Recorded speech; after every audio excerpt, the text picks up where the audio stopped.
This is my chance to try to make a video for you on topic 7.4, the evolution of populations.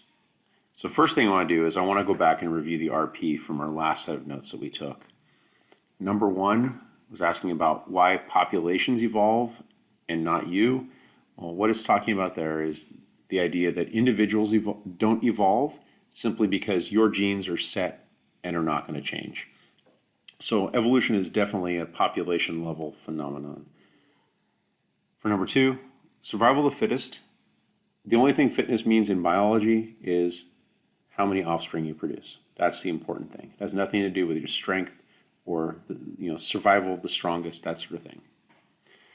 Number three, so the Atlantic killifish is able to survive toxic levels of PCBs that are 8,000 times greater than what would normally kill them. So the 4 stages of natural selection we're looking at there from Vida. So first thing is variation. There had to have been an organism in the population there that had a slightly better survival rate, a better resistance to PCBs. Step number 2 is that had to be an inheritable variation, meaning it had to be genetic. Step number 3 is differential survival and reproduction, which means that that organism had to be able to survive better than the other fish around it and then have more offspring, again, bringing fitness back into this. And finally, A is adaptation. And at that point, that fish is better adapted to its environment than its peers. Now, allow that to continue on for a number of generations. What you wind up with then is you wind up with a species that's much different than what it used to be like. For question number 4, so what's going to happen to these organisms in the Arctic as climate change takes place? Well, hopefully there's some variation there and they're not all inbred. So variation is going to give some of them better genes that will maybe allow them to come out of hibernation a little bit earlier than some of the other, the other organisms there. So V, that has to be inheritable, so it has to be a gene. Differential survival and reproduction, so what's going to happen there is some of them are going to be able to get out earlier and get more food or get better habitat or whatever it is they're going to eventually going to be competing for. And then that will result in better fitness. They're going to have more babies than ones that do not get out of hibernation quite as early. Okay, so a little bit of review before we move on. First thing is, like question number 1 was asking about, this is, talking about evolution, we're talking about at the population level. We're not talking about individual organisms here. So we're worried today about a gene pool. And the picture on the right is showing you a gene pool for mice.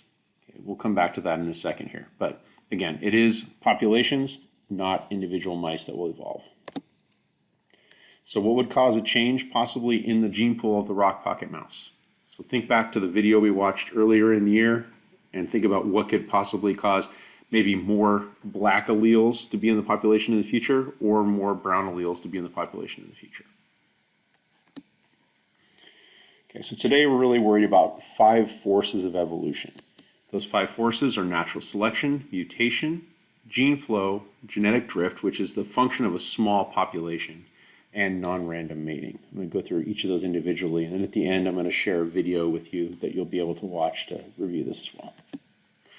So force number 1, we've already talked about natural selection. It's important enough that it is its own topic, but I did want to bring it up here because it is one of the 5 forces of evolution. But I want to throw in a little bit of a twist. That little twist is selective pressure. So at the stage where you've got differential survival and reproduction, what's happening is something is causing some of those organisms to not survive, and that's selective pressure.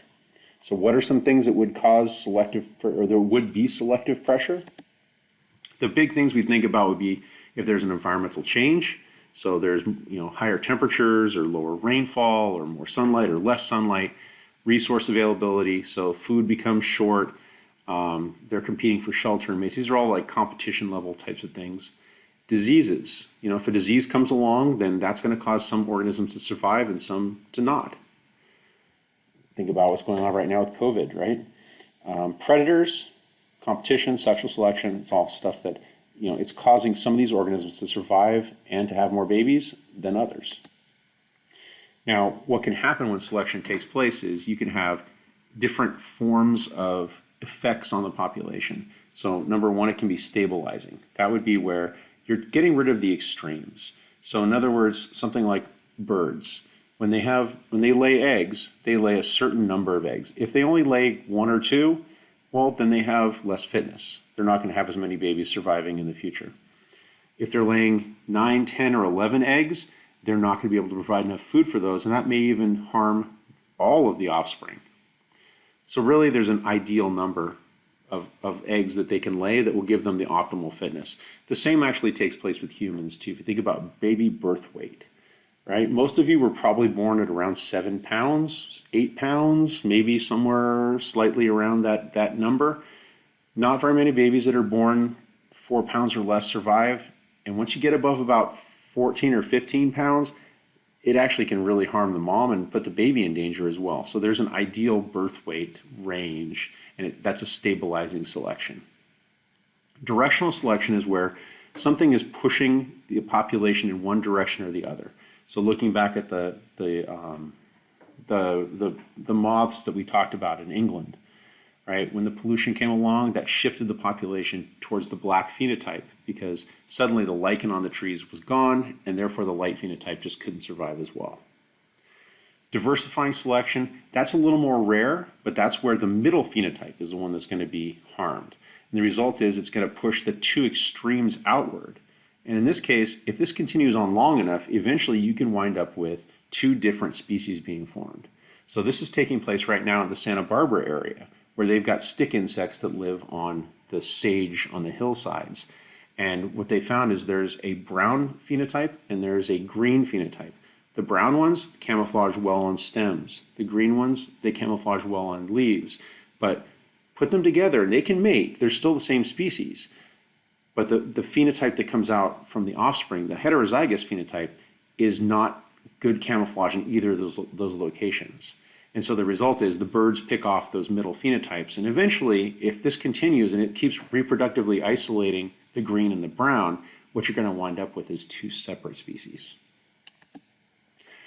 Okay, force number 2 is mutation. And this one, it's relatively simple. It's just, hey, there's a mutation, and that mutation is going to change the gene pool. Because now suddenly you've got, in this diagram at least, this red phenotype. And this red phenotype is resistant to antibiotics. Well, change the selective pressure on the environment, and suddenly you might select for that red phenotype. You might select for that resistant bacterium. And the result is that can completely alter the gene pool, and that's evolution. Now, there are definitely examples of this in us as well, things like blue eyes. Where did the blue-eyed allele come from? Well, it was a mutation. Is there selective pressure for it? Probably not, unless you think blue-eyed people are really sexy. That's up to you. Force number 3 is gene flow. This is where you've got genes moving into an area from an outside area, and that's going to change the gene pool, which again is what evolution is. So in this case, you've got these birds moving across this mountain range, and you wind up with heterozygous birds then as a result of the crossbreeding that takes place. But in both cases, it's changing the gene pool on either side of this mountain range. So simple word for this, migration. For force number 4, genetic drift, this is when you've got a small population and the effects are random. So there's no selection taking place at all, so nothing is causing one of these particular phenotypes to survive better than others. There is no selection, it's just random events. The first type is bottleneck effect. The bottleneck effect is when there's usually a disaster of some sort, and that disaster is causing only a few phenotypes to survive. The result is all future populations are based off of the original ones that survived that bottleneck event. The founder effect, it's different because you basically have a small population that's being moved somewhere. So for example, if you've got people moving to, in this case, the United States, the Amish population, when they moved here, there happened to be a guy in their original population who had a disease called Ellis van Creveld that causes 6 fingers, polydactyly, so 6 fingers on each hand. The result is, because they do tend to breed within their own group and don't marry outside, there's a very high instance of polydactyly amongst Amish people in the United States. Okay, same thing. There's an island in the South Pacific called Tristan da Cunha, and it was settled originally by people that one of the original settlers had a disease called retinitis pigmentosa that causes blindness. If you go there today, the incidence of that disease on that island is extremely high, way higher than anywhere else in the world. and it's just because of the founder effect. So another example of bottleneck effect would be cheetahs. So cheetahs are so inbred that you can actually take a skin graft from one cheetah and put it onto another cheetah, and they will not reject that. If I try that in other organisms, people, there actually is some rejection that can take place there. So when did the bottleneck effect happen? Well, they think at least twice. Once during the last ice age, and then more recently because of poaching with humans. Humans on their own have actually gone through a bottleneck effect, and this was about 75,000 years ago.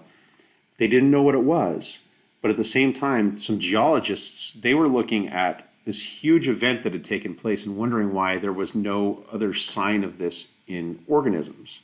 And once the groups of scientists got together and realized, hey, wait a minute, our number is 75,000, your number is 75,000, they figured out the bottleneck for us was something called Mount Toba.